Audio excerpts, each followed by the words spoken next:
All right.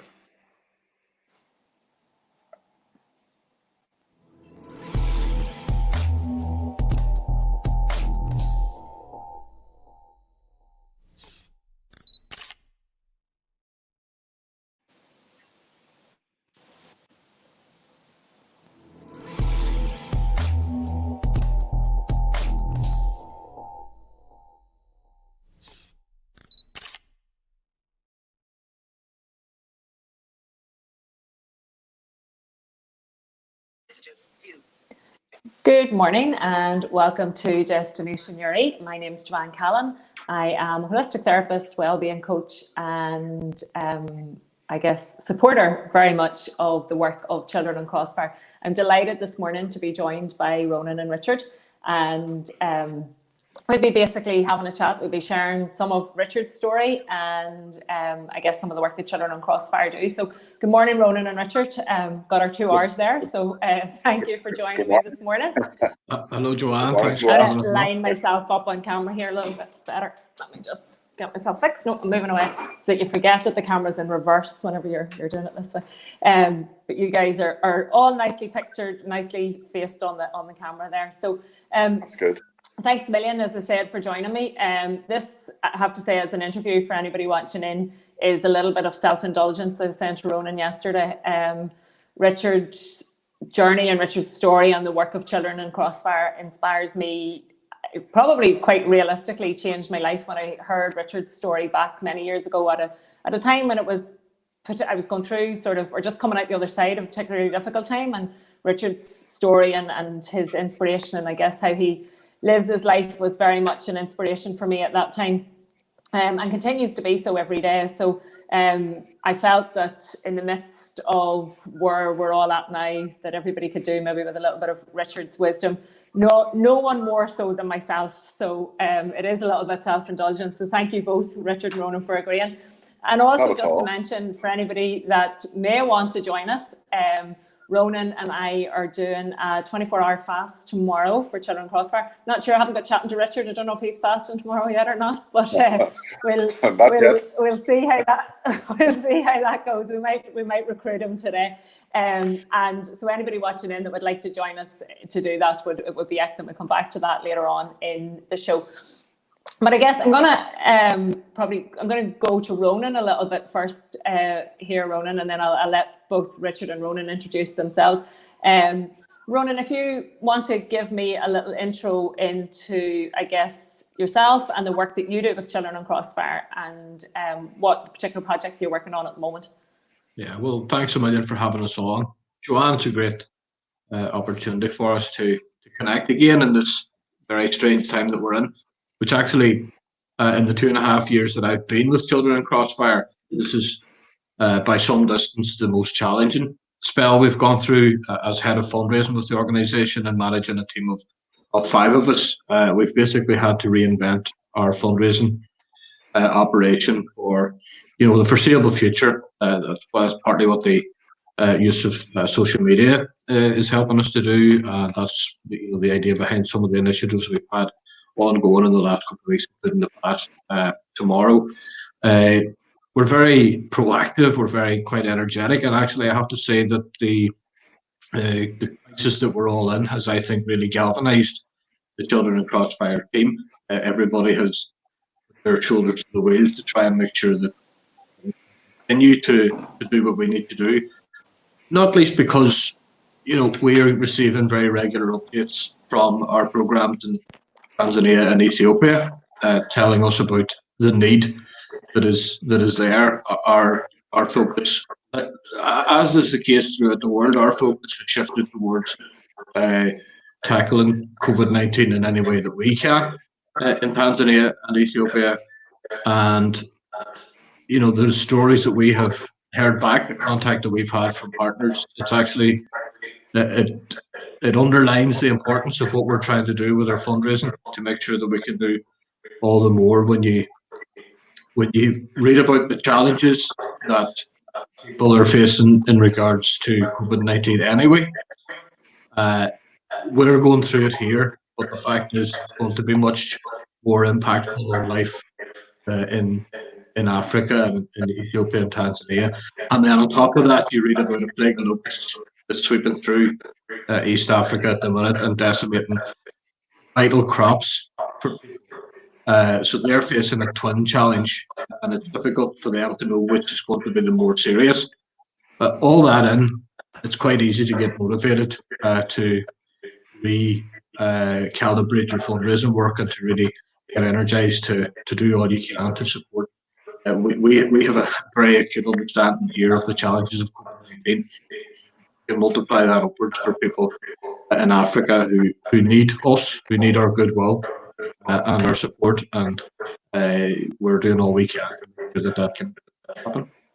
Absolutely, and I mean, I know there's been some quite simple challenges for people to get involved in at home that will indeed motivate them themselves as well. You know, the squat challenge and those types of things.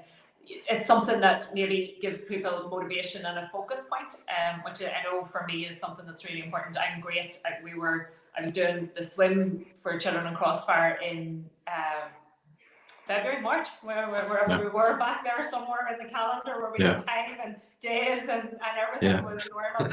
And as much as anything, it was a motivator for myself to get more active and more fit. So, and to commit to something that I enjoy doing. And as I say, you know, we know that the challenge is great here, but absolutely even greater in various parts of the world where access to water and the things that we are using as, you know, our messages here, washing our hands, all those types of things, become much more difficult when you don't have access to water.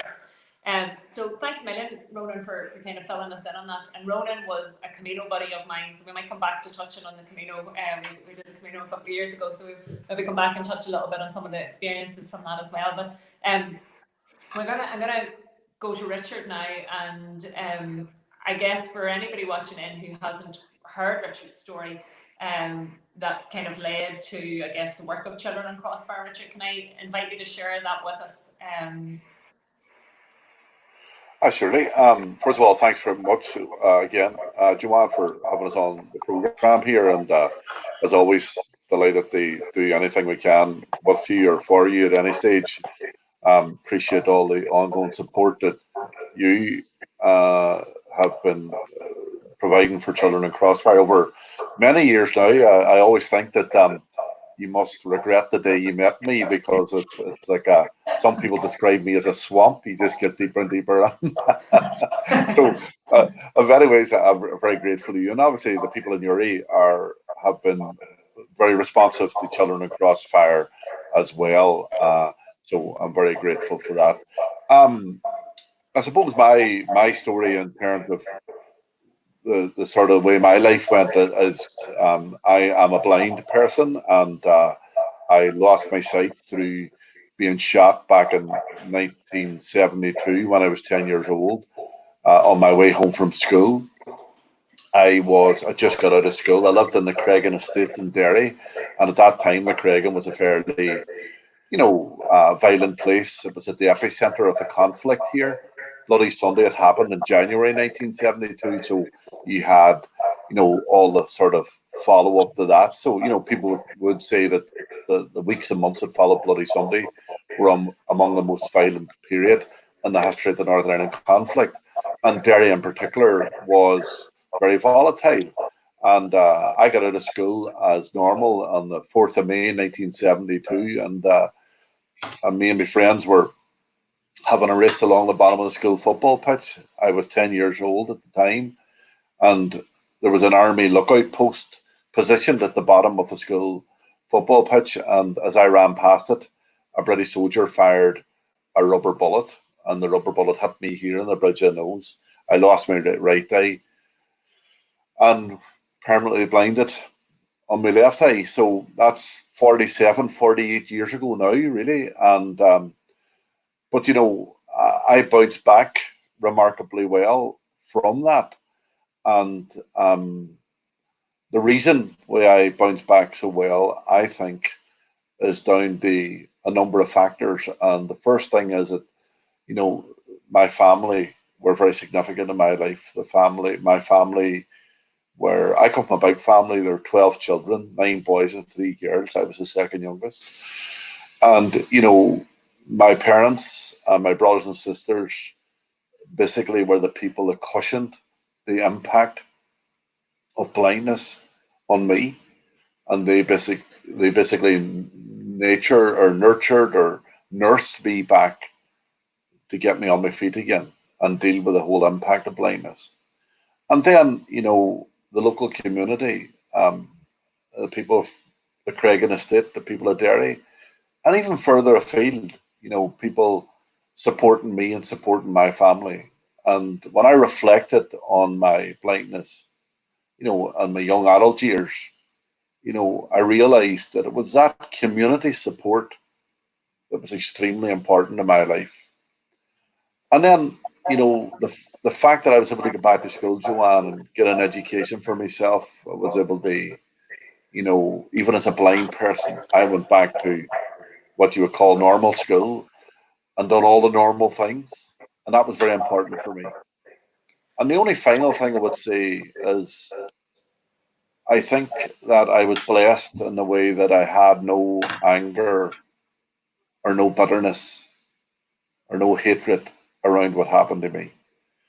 And all those combined factors meant that I ultimately saw blindness as a positive experience. I genuinely don't mind being blind, and I can't separate the good things in my life from blindness itself. And I suppose it was that realization that prompted me to start Children in Crossfire, because I come to the conclusion that no matter how difficult things are, that everybody given the right support, and particularly children given the right opportunity in life, could grow and blossom and contribute in a positive way to their own life and the lives of their own community. And hopefully that's the type of compassion and motivation that goes through Children in Crossfire and the work that we do. Thanks a million, Richard. And again, every time I've heard Richard's story so many times, and each time, I take something different away. And I guess, these are some of the aspects that you touched on there. Some of the points are particularly relevant right now because, one of the things that I'm hearing a lot, and I work a lot with children and children's emotional well-being, is how important at this time the home and the family, and how how the response to COVID-19 is within the home will shape how the child is going to respond to it. And you just reinforce the importance of that your options as a 10-year-old boy very much came from how your parents reacted, how your family reacted, and how they cultivated your response, because it could have been, it obviously could have been very different. And you mentioned that you had no anger and no resentment towards the soldier, towards Charles, who blinded you, and who fired the shot. But that could have been very different depending on the home environment. And I know you talk very, I suppose, lovingly and very much recognising the role that in particular your mummy played in how that journey and all of that was shaped for you. That's right. I mean, my parents were two of the most wonderful, loving people that you will ever meet in life. And they were just like every Derry or Irish mother and father. My daddy was an unemployed shoemaker. My mommy was just what you would describe nowadays as a homemaker. They didn't have a lot, but what they had, they were rich in, which was love and compassion and caring. And my mommy's brother, my uncle Jared, was shot dead on Bloody Sunday. That was January 1972. Then I was blinded in May. And I know that all of that had an enormous impact on them. Like, I can remember when I got out of hospital, going to me in my bed at night, and my mommy coming up and kneeling beside my bed to say her prayers, because both her and my daddy were very religious and very prayerful and had great faith. And my mommy would have thought I was sleeping, and she would have been starting her prayers, and then she would start break down and start to cry, and she would start to plead with God and say things like, God, look at him, he's only a 10-year-old boy, please give him back his eyesight. And that was very difficult for them. But at the same time, their main focus was, I suppose, getting me, making a life for me. And, when I think of, say, the different avenues that my life could have went down and the different sort of attitude I could have had, and even the whole idea of forgiveness, it all come from them and their response. Like, my mommy or daddy never sat me down and said, no, Richard, you're going to have to forgive. Richard, this blindness thing, you can't let it hold you back. They never done anything like that. But what they did do was just there, and the person and the people that they were. They just worked to put plans together. They just facilitated. They make sure I was where I needed to be, and if there was any obstacles in the way, they just worked to move them out of the road, and just applied a logical, simple response to everything. And when it comes to forgiveness, then I just think that again, the witness of them, not expressing any anger. And I can remember one time my brother in our kitchen, a few weeks after I was out of hospital, we lived in a small house, Joanne, I could hear the conversations going on in the house. Like, if I was sitting in the living room, my mommy spent every day, all day in the kitchen.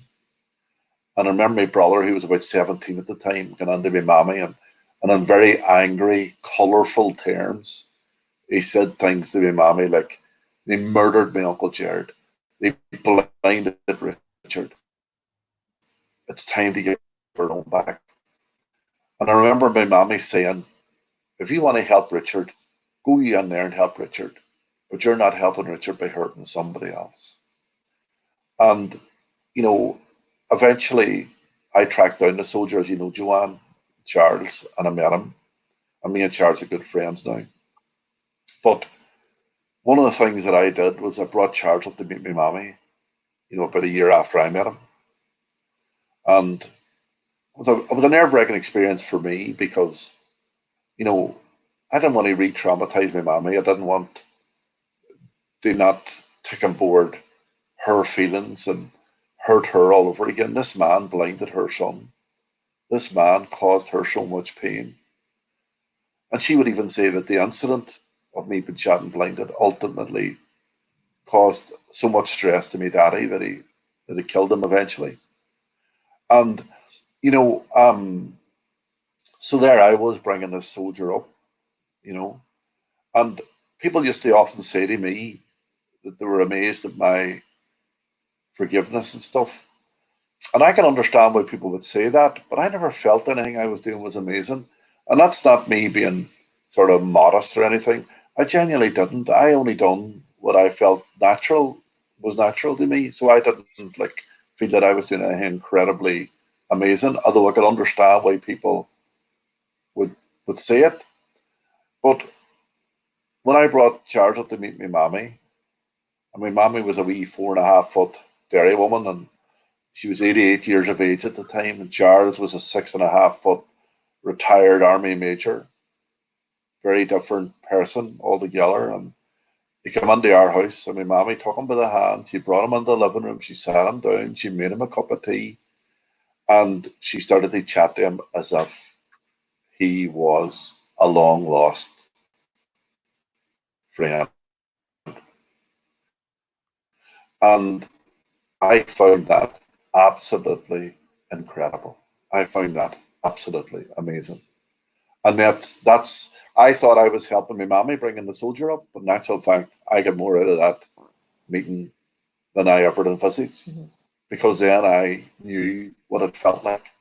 Then I did feel it was amazing, as opposed to try to understand why others felt it was amazing. I felt it was amazing because she sat with a man that blinded her son. She sat with a man that hurt her so much. and she was so gentle with them. And I would always say, like, if Children in Crossfire have changed the life of anybody, if we have saved the life of any child in Africa, it's not because of Children in Crossfire. It's not even because of me. It's because of people like my mommy and daddy and the people that rallied behind us. It's all because all as I ever wanted to do was give back some of that compassion and some of that love that they showed me, you know, and really Children in Crossfire was just a working out of the example that I was given.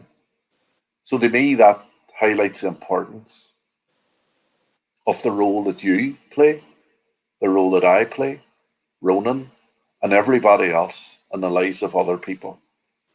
Because sometimes what we show people, what we give people, will reflect on what they do to others. And we can change the lives of other people, not just by providing food or water or medicine or whatever, but by showing them that compassion and love actually works. And like Children in Crossfire exists because of that, because of all that kindness and all that generosity. Do you know what I mean? Absolutely, Richard. And again, you know, I'm kind of letting you keep talking there because I'm speechless. And with some lovely comments coming in here just of how inspiring and inspirational that story is. And Ronan, just to go back to Richard's mentioned the work that Children in Crossfire do. I know you were in Tanzania last year. I'd visit in some of the projects. So might be an opportunity to pick up there, Ronan, just some of, you know, just some of the experiences that you had. I know Richard has been many times. I'm guessing that was your first time, Ronan. Yes, it was. It was definitely life affirming to go all the way 5,000 miles to see the impact that, you know, Richard and Children in Crossfire, and we've just heard about, you know, really the origins of a charity in Cregan, and to see the impact that that's making on the far side of the world for thousands of children. It really was quite a humbling and breathtaking experience. We were there for just over a week and visited, you know, various regions of the country. It's a huge country with a population the size of Britain, and you know, we work now in 3 regions of Tanzania, and I visited 2 of those regions, and to get to meet, you know, not just our team in the Tanzania Children Crossfire office, but also to meet the partners we work with at grassroots level, and to meet with the school community in so many of those parts of the country. It really was a wonderful and life affirming experience. Just the kindest, most welcoming people in the world. And one of the things that I admire most about Children in Crossfire is our emphasis on empowerment. We don't go into to merely help. We go in to empower, and we work with grassroots partners in each of these areas to empower people to make life better for themselves. You can just see the difference that is doing. Our focus in Tanzania is on early childhood education, which means working with very young children at school level, through school and also through ETD centres, early childhood development centres. But also, you know, you see the multiplier benefit of our work when you meet with parents and grandparents and governors in the schools, and you see the impact that just as school life has in Derry or in Newry, a much bigger impact than just on the school itself, on the wider community. You'd see that in action in Tanzania as well, and you realise just how much an impact a relatively small charity in Derry is making. You know, we during my trip, I think probably every day was emotive and every day was really quite challenging as well as uplifting. But I think the trip to Ukerewe Island, we spent 2 nights on Ukerewe Island, which is in the middle of Lake Victoria. Now, if you can imagine that Lake Victoria borders Tanzania, Kenya, Uganda, I think maybe maybe not Rwanda, but it's huge. It's Lake Victoria is the size of Ireland, and Ukerewe Island is about 2 hours out on the ferry from Rwanda. Incredibly remote and incredibly impoverished community. And it really struck me as I was going back from Ukerewe Island on the ferry, the lengths the Children in Crossfire go to reach the people who really do need support. It just made me so proud that that's the sort of work that we're engaged in. And of course now all those schools are closed, and you do worry in the immediate term about the impact that COVID-19 is going to have on those people. Our team have pivoted towards battling COVID-19 by sharing the same exact messages about washing your hands and keeping your distance, staying at home. It's not as easy to get that information out there as it is here, and our team are using our partners in all of our networks to try and spread the message, the preventative message for COVID-19, try to keep people safe, and they're making a huge impact. They're working day and night to do that, and they're making a great impact. And it just makes me so proud to be part of an effort like that, whether it's in this crisis or on a day-to-day basis. It really is. It's very easy to get up in the morning when that's the sort of work you're involved in. Absolutely. And, you know, I think sorry, my camera scooted across there, but, you know, I think as you talked about there, Richard, Ronan, and the elements for me that resonated with me with Children in Crossfire work was absolutely the early years education, and I guess the work around sanitation and water and the provision of water. And that empowerment attitude, that these are long-term strategies. They're not, obviously there's crisis management, you know, things that need to happen as and when, and a response to specific situations.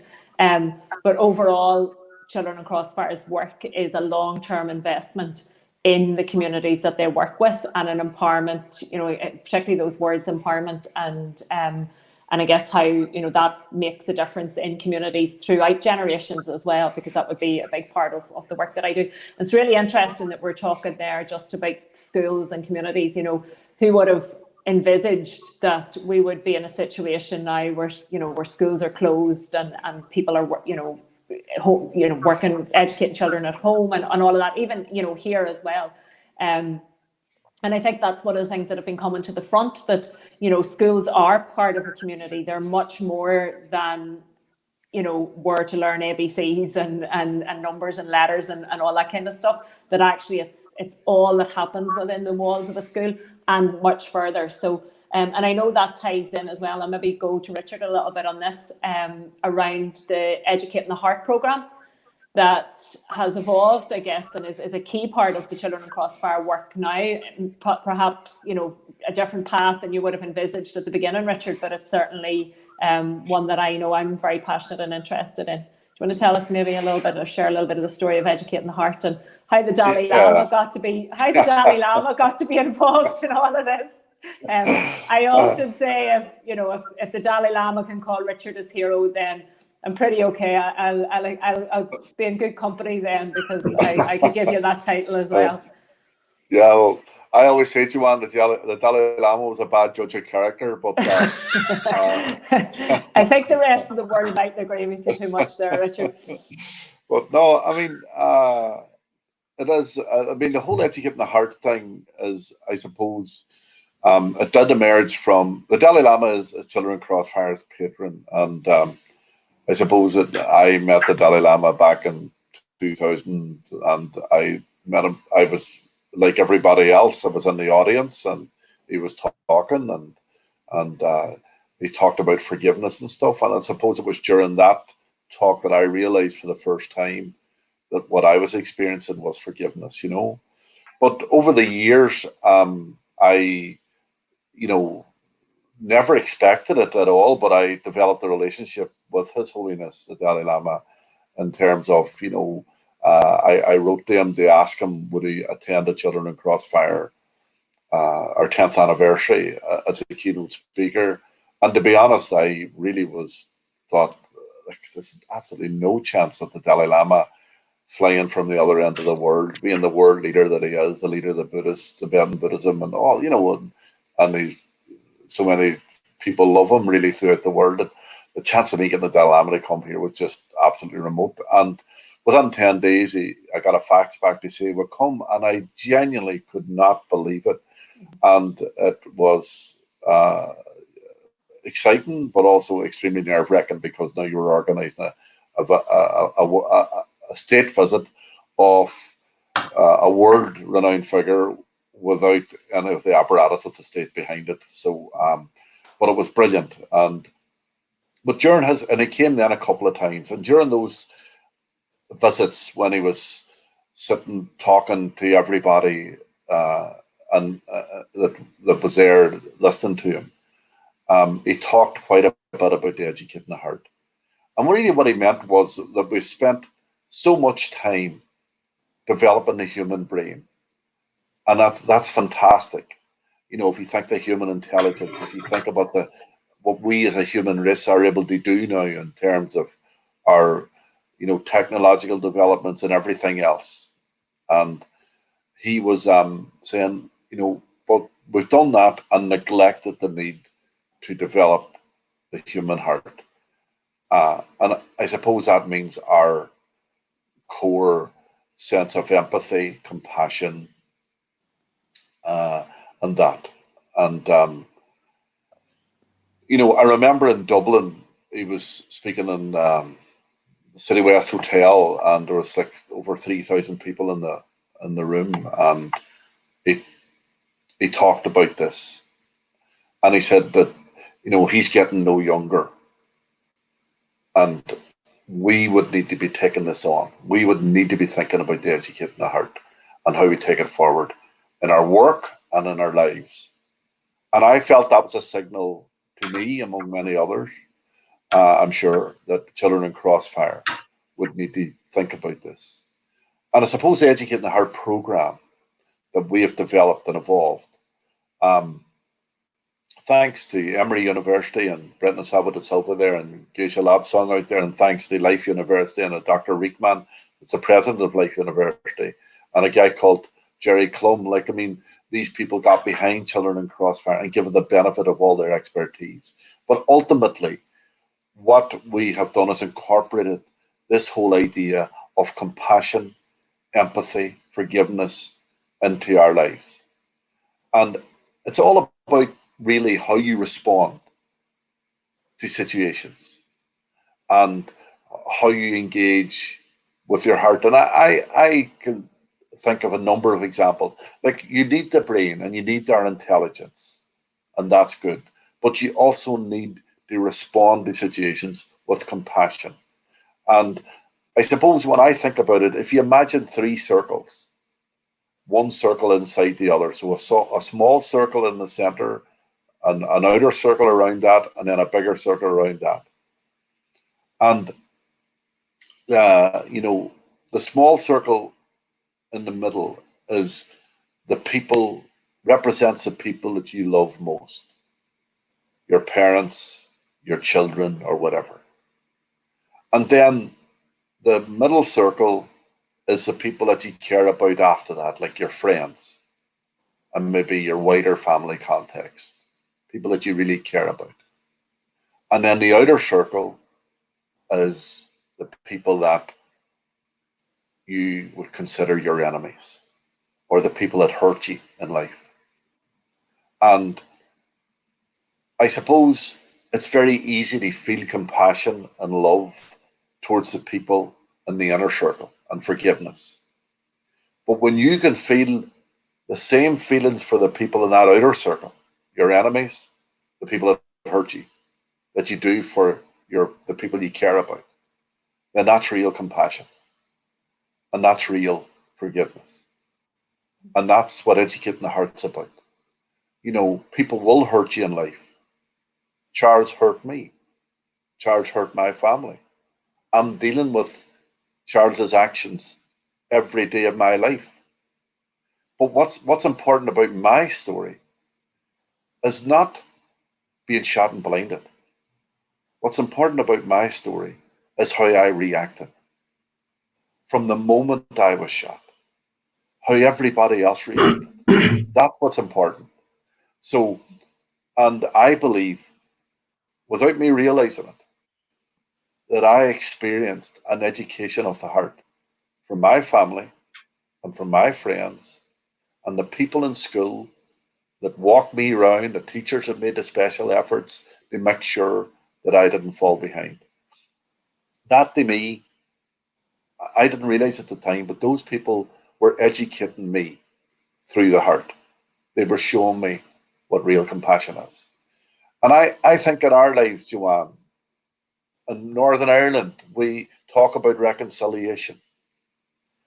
And we all want reconciliation. Nobody likes to be at odds with anybody else.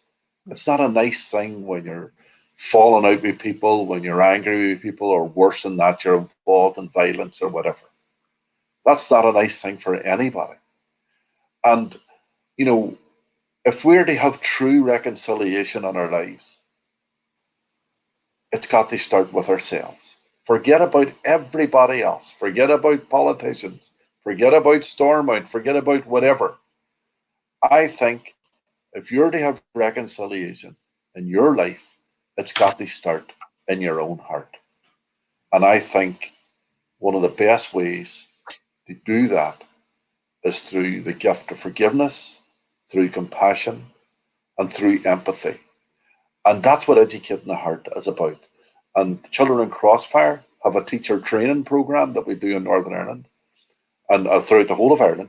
And that training program hopefully gives teachers the tools to use in the classroom to get children to engage with local issues that we're experiencing here and also global poverty issues. But doing them, focusing on a way that's not only engaging the brain, but also engaging the heart. Mm-hmm. So hopefully that explains it. Absolutely. It's, you know, and again, so much inspiration and kind of food for thought in there. As you were speaking about that circle of, you know, the people that you love and the wider circle then of you know, moving out to the people that you don't, and that whole side of it reminded me of some work by a lady that I would follow a lot and listen to her teachings a lot, Marianne Williamson. And she talks in one of her pieces around, you know, and it may be a quote that she's quoting from someone else either, but it was a piece that I heard her share. And she talks about how that idea of love and a return to love and compassion needs to be, if it's to be truly life-changing, it needs to be extended to the people that perhaps have hurt us the most. And she uses the example that there were Nazi soldiers who loved their own children. And, you know, it reminded me of that idea where you're saying, you know, it's easy to love the people in that circle, but can we love the person who thinks differently than us? Can we love the person that has hurt us, and all of those sides of things? And I guess,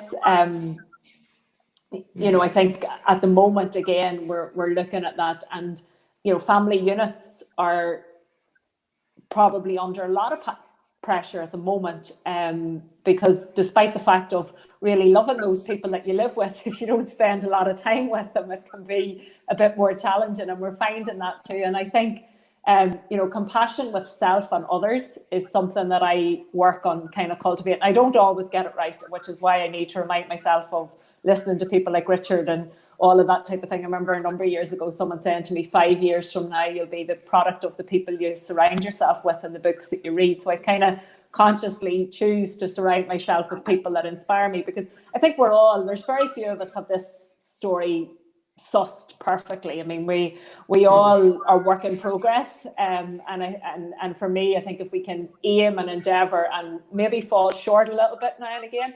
But I remember listening to you speak once, Richard, or on one occasion, maybe more, where you mentioned about the forgiveness was the gift for yourself more so than it was a gift to Charles, because that's sometimes where people struggle with forgiveness, is where they're having to say, you know, we have been maybe conditioned to believe that if we're forgiving somebody, we're kind of saying, well, it's okay, and we're condoning what they did. Can you maybe share a little bit of your thoughts or your experience on that? Hi, absolutely. A couple of things there. I mean, the first thing, you know, is I would say that I'm not saying forgiveness is easy, and I know for a lot of people who struggle with forgiveness. And if you can't forgive, it doesn't make you a bad person. It doesn't. It just means you're human, and life can be challenging. And the reason why I tell my story is because I want people to hopefully, benefit and see that it is possible to do it, and the rewards are endless when you can let that go. Because forgiveness and anger, in many ways, are similar in the way that forgiveness, anger destroys you from the inside out. It doesn't affect the other person.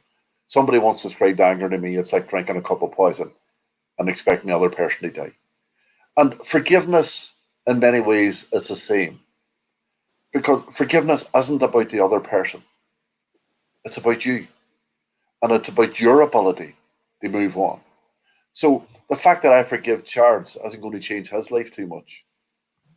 But it certainly changed mine. And, everybody wants to be happy. Everybody wants their family to be happy. And, where do you find happiness? And that's a book in itself. But for what it's worth from me, where you find happiness is through contentment. And I think you find contentment when you can let go of things and the people that hurt you through forgiveness. When you can find peace in your heart, when you can find peace in your mind, then you are beginning to arrive at a point where you experience being happy. And, sometimes people say to me that forgiveness means that you're maybe justifying what happened. And it's not. Like, I talk to Charles, and on many occasions I've said to Charles, what you did was wrong. It is wrong to blind a 10-year-old boy. It is wrong to fire a rubber bullet at a group of children. So it's not justifying anything. Justification is a different discussion. But I can forgive Charles. I actually care about Charles. I'm very fond of Charles. So to me, and I would always say, Joanne, there's nothing special about me, and there isn't. I was just an ordinary wee boy running around the Craig estate, annoying the neighbours, playing football, wasn't particularly smart at school. I had to work at it, done all the normal things. Probably would have been an electrician or a plumber, because that's what my brothers did. But I agree, my circumstances have made me different. So if I can do it, having carried blindness through my life and dealt with everything that blindness has thrown at me, then you can do it. It's just a matter of adjusting your mind and realizing that in many ways, forgiveness, lack of anger is the greatest gift that you can give to yourself. And maybe you have to find other wee tools to help you arrive at that point. Like, one of the things that I learned from the Dalai Lama, and it's something that I cherish in many ways, is sometimes good people do bad things. And, there's no question about it. There's a lot of good people in Northern Ireland. And there's a lot of good people in Northern Ireland that did bad things over the 30 years. I'm not justifying it, but I'm acknowledging that fact. And you said, I think you said even Adolf Hitler or Nazis or whatever loved their families. So if you can separate the action from the actor, if you can separate what they did from the person themselves, you can begin to sort of deal with a person, but deal with what they did separately, the action of what they did, And so we all have a role to play in that, I suppose. I guess, yeah. And I think, the key for many of us will be that it's a journey, it's a work in progress rather than perhaps a specific destination. Absolutely. And there are numerous, you mentioned there are numerous tools. I think for me, one of the key inspirational parts of, I guess, your story was that it began in childhood, and my work with Relax Kids, a lot of the work that I do there would be giving these tools to children at a young age, hopefully before they need them, or not even so much the tools, but sowing seeds and giving them kind of some of those ideas. And I know that's the same through the Educating Heart program, and there's another program, the Roots of Empathy program, and there's lots of opportunities there for us to be able to sow the seeds for these. And then it's about nurturing the seeds and kind of choosing, I guess, the mindset and the people that you listen to, because we're all programmable beings, really. So if we surround ourselves with stories of revenge and retaliation and all of those, and anger and frustration, then our default will kind of come from that space. So, and there's loads of that in the world. I mean, even simple things we can often see on a surface level. If somebody does something on us and maybe we let it go, oh, she's weak, she's letting that person walk over the top of them, and those types of things. But it's about changing our mindset really around that, and seeing that forgiveness is a strength, and it's a gift. I come back all the time. It's a gift for yourself, because Charles has to do his own story. He has to do his own work. It's not, you can't make Charles feel better of a morning. Exactly right. And when you look at the type of world that you live in, and you look at the type of world that you would want, I mean, you would want a world where people can forgive. If I hurt somebody, and I hurt somebody badly, what would I like? I would like to think they could find it somewhere within their heart to forgive me. And then that can help me on my journey. And that's why I go back to our role in the lives of other people. And I'm very conscious of that. I always remember when I wrote to Charles the first time. That was how we contacted each other, and then he wrote to me. And his letter back to me wasn't as warm as my letter was to him.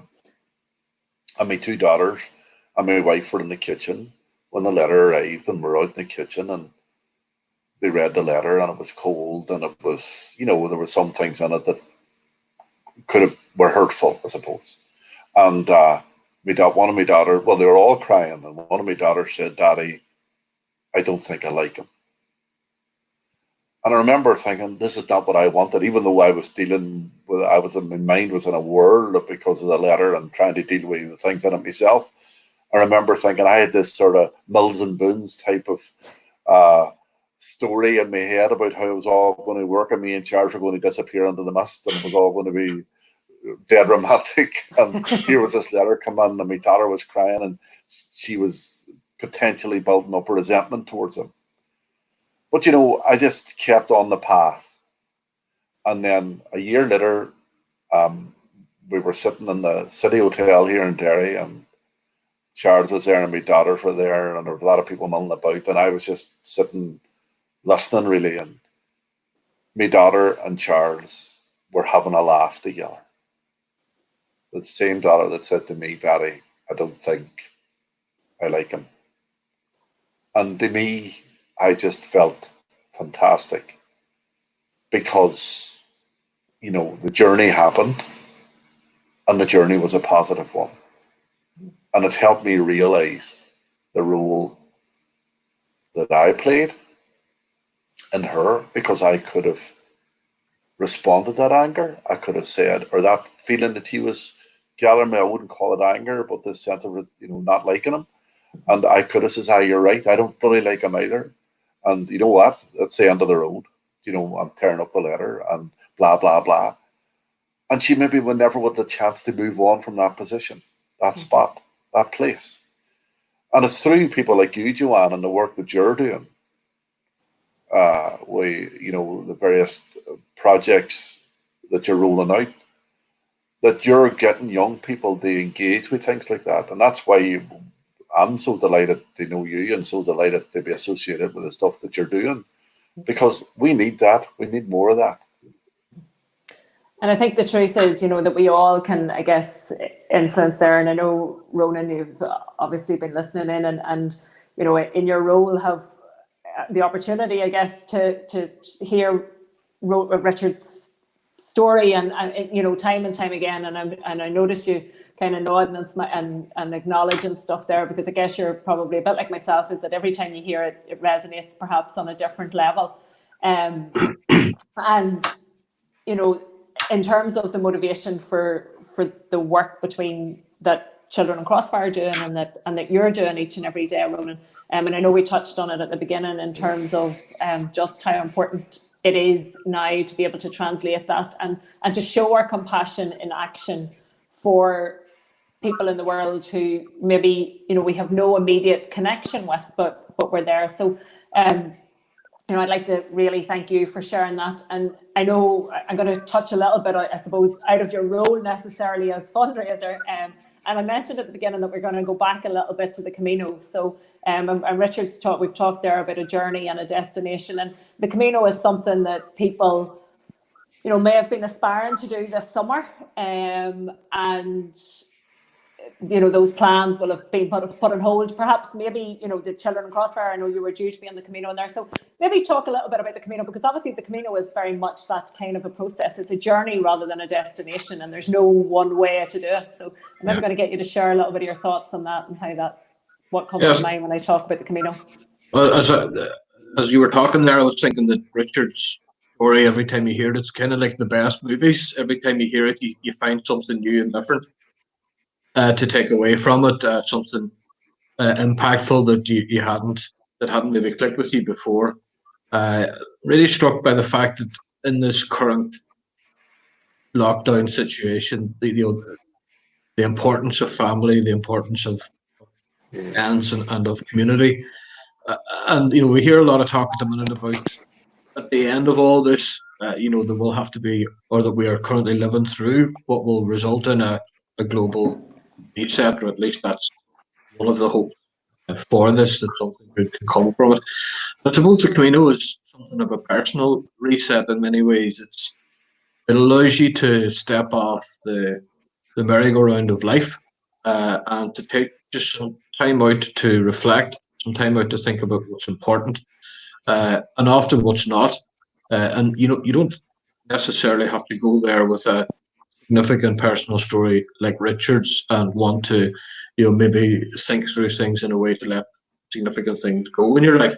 But it can be extremely helpful in helping you to figure some things out and to just take a wee bit of time for yourself. And I think that's just so important, and it's especially important at the minute. For us, it's something that we do every year. And as you say, Joanne, I was on it with you in 2018 in blistering heat. It was just incredible. Yes, it was the hottest anybody has ever done the Camino in. Absolutely, yeah, like by 10 degrees more than we even thought it was going to be. Yeah. I keep telling my colleagues that, and they keep rolling their eyes. Yeah, but it's hotter.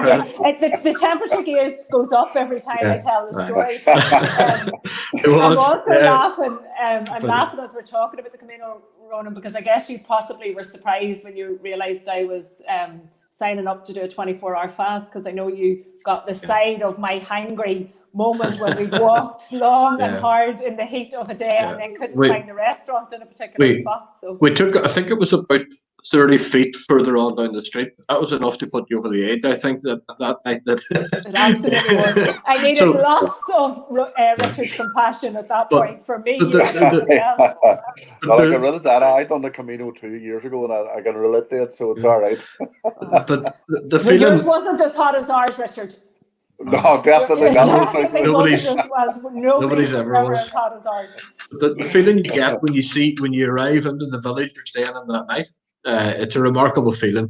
And then ultimately, when you walk in and stand in front of the cathedral in Santiago, it's a remarkable sense of achievement and fulfillment. We were meant to be doing it over Easter, as I say, and that had to be postponed. We had a group of 10 ready to go. And we will fulfill that as soon as we are able to. And it's something that I had been really looking forward to. But a message to the group, we have a WhatsApp group for the people who were meant to be doing it. And I messaged them on Saturday evening when we were meant to be back home, saying, well, it would be over now. At least we still have it to look forward to. So as soon as we can get to do that, we will. It's vital. It's one of the core components of our fundraising work, treks. And you know, we were meant to be planning at the minute back to Morocco as well for the autumn, which of course had to be held, and that comes with significant cost to us, which is why things like the squat challenge that you mentioned earlier, which in itself has actually helped to generate a real sense of community and camaraderie for the people taking part on that online. People are engaging with each other, and albeit only on the internet, meeting new people, and that's actually making a positive impact on people's lives there. But the likes of the 24-hour fast is coming up tomorrow. It's to replace some of the other income that we've had to realise that we're not going to get, and to try to dream up new ways of generating income. So I'm a believer that when you put it out there to ask other people to do something, you should be willing to do it yourself. And so I signed up to do the 24-hour fast myself. That was before. Now I have to stress, my colleague Shauna informed me that 24-hour fast needs no coffee, which is going to be pretty difficult for me to fulfill. An extra challenge. And just on that, I'd like to mention, because I know there's a few people that have joined sort of my call on it. So just to give a shout out to Kelly Mallon, Sarah McKnight, let me get names right, Susanna Hughes, and Jennifer McGovern, I know are all taking part. And indeed, anybody that has personally sponsored me and the girls as well, because I can come up with doing all these ideas, but it's the sponsorship that really matters. So thank you to everybody that, and as Richard mentioned at the beginning, the wider Newry area have been incredibly supportive of the work, I know, both in the schools and in the community of Children in Crossfire, through a variety of my own kind of personal fundraising endeavours, and then the ones that we've done here as a bigger group in the Newry area. So we really just give a shout out and appreciate all of that effort as well. So it's really important to note, Joanne, that when there is so much pressure on people's lives here, people are losing their jobs, they're being furloughed, there's a lot of uncertainty. It's so uplifting for us to see that even in that context, people are every bit as generous, if not more generous, towards vulnerable people that they'll never get to meet. That is a very life-affirming and uplifting thing to know, and we're seeing that ourselves at the minute. And that's just the kindness of people that all around the Northwest, all around Newry and places like that, that really does make such a big difference for Children in Crossfire and for the people that we're really here to serve. So thanks a million for all of that. And if anybody wants to sign up for the fast, just go to Facebook, Children in Crossfire 24-hour fast, and you'll find it there. Super, thanks a million. And I'm going to go for a little bit of final word to Richard just before we finish off here. I want to thank you both for joining me, and to anybody listening in, thanks a million. We've had some comments coming in there, so thank you to everybody that's watching in. And for anybody that feels this will be here, so anybody that feels that anyone might benefit from hearing our chat this morning can share it through the Destination Newry page and through YouTube as well, and I'll share those links throughout the day for everybody. But Richard, I guess one of the things that I was thinking about as you were talking there, and it came to me, I don't know, I maybe hearing you speak at one point, was the recognition that, it's kind of the forgiveness with the situation with Charles and the forgiveness of Charles wasn't necessarily just something that you did as a 10-year-old boy. I've seen examples of, I remember in particular, I don't even know if I've ever shared this with you, Richard, so this could be quite surprising, but a real light bulb moment for me was, we were actually in the Canal Court one day and we were having coffee, and you asked me, I think, where the spoon was on the table. And I remember pointing in the direction of it or handing it to you, either one. And realizing in that moment that forgiveness wasn't just something that you chose to do once. It's something that you have chosen to embody and to do every day. And you've given examples there when, at the different stages in your journey with Charles, when it could have taken a different path. And it has been a choice for it, I guess, not to, which is nearly somehow almost more inspiring for me than even just when I kind of first heard your story, thinking, yeah, I forgive that person. And I kind of seen it as a one-off thing rather than something that is a chosen thing every day. And I know you've talked before about the gift of blindness and losing your sight, and you have a particular quote that you use there that I'm hoping I'm prompting you with, that maybe you'll share with us just before we finish.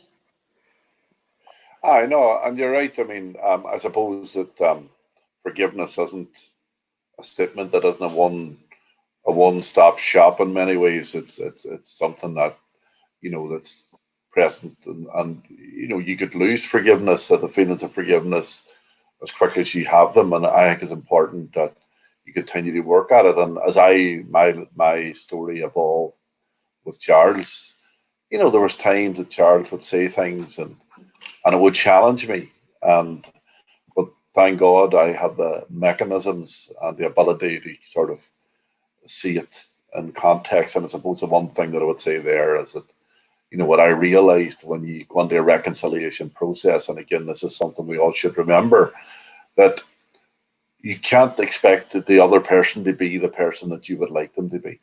Mm-hmm. They are who they are, and they have to live in their space as long as they allow you to live in your space, But in relation to blindness itself, you're right, blindness has been a positive experience.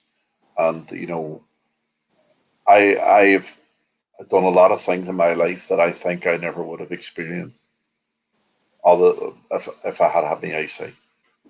And there's simple things. It's like you handing me the spoon that you talked about. I experience people in a different way every day of my life, in small things. And I experience kindness. I experience help. And I need help every day in my life. And I ask for help every day in my life. And I love it. I love asking for help. And I love receiving help. And people like to help. So, that's one of the fantastic things about blindness.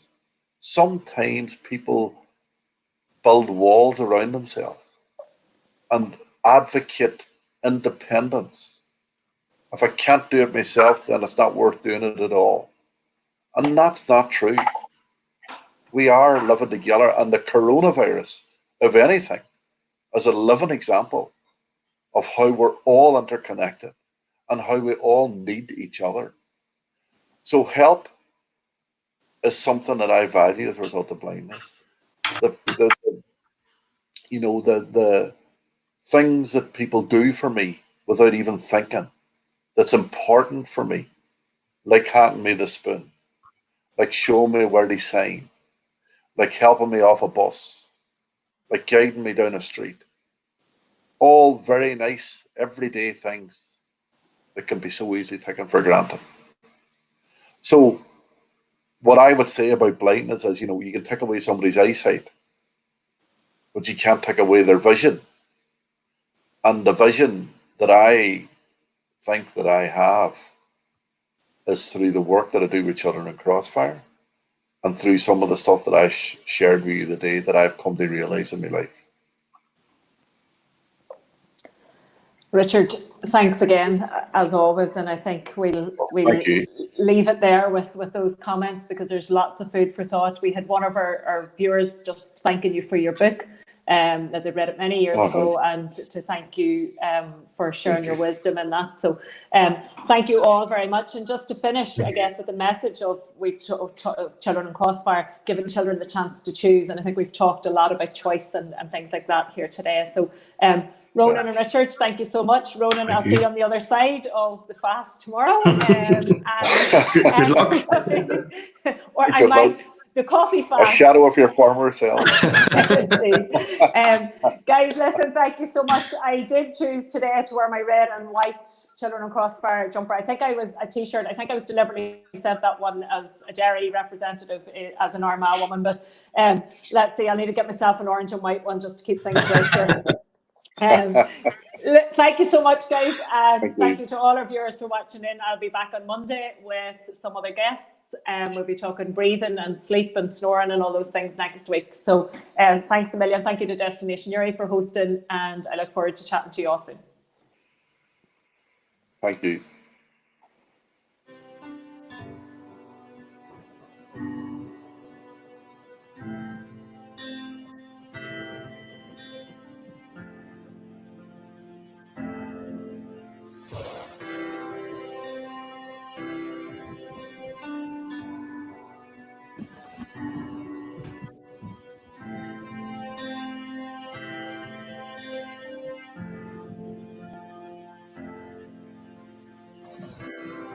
This is my life that I produce in one picture. I've been painting for all these years. So many colors in this tainted brush called life. God, it's hard to see how times change. Know that life gets hard sometimes. You feel like letting go. Trust me, it gets better. Look at me, I'm one to show. Times are changing through the path of the wandering eye. I know that life gets hard sometimes. Stick with me, I'm worth the try.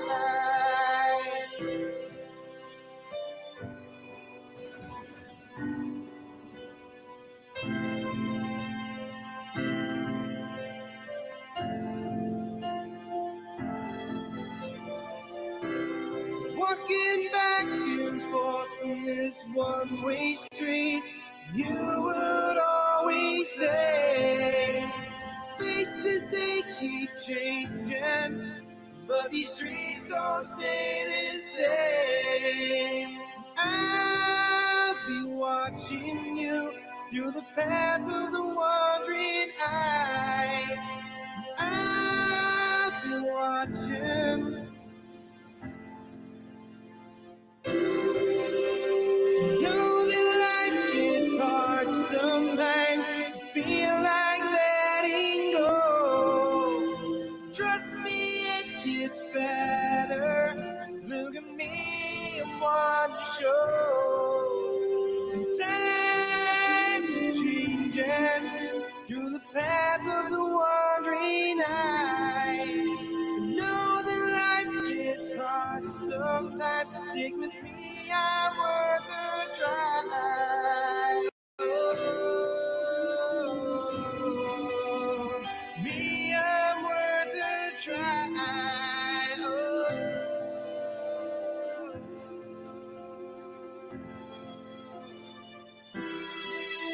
And you say it gets better now. Every step you take, gotta keep my feet planted on the ground. Know that life gets hard sometimes. Feel like letting go. But trust me, it gets better. Look at me, I'm one to show.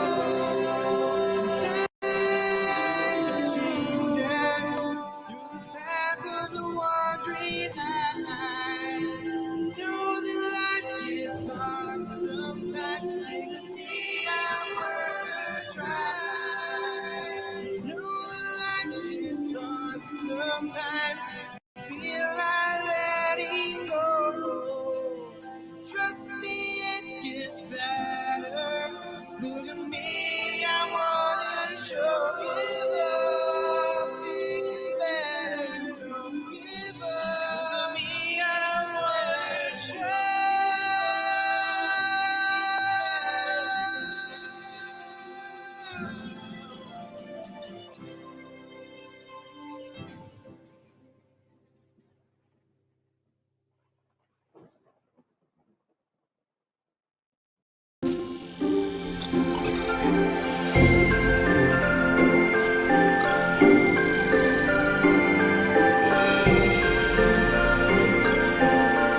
Professional logo for your brand? I've used the new Wix logo maker to create one for my startup. I'll show you how.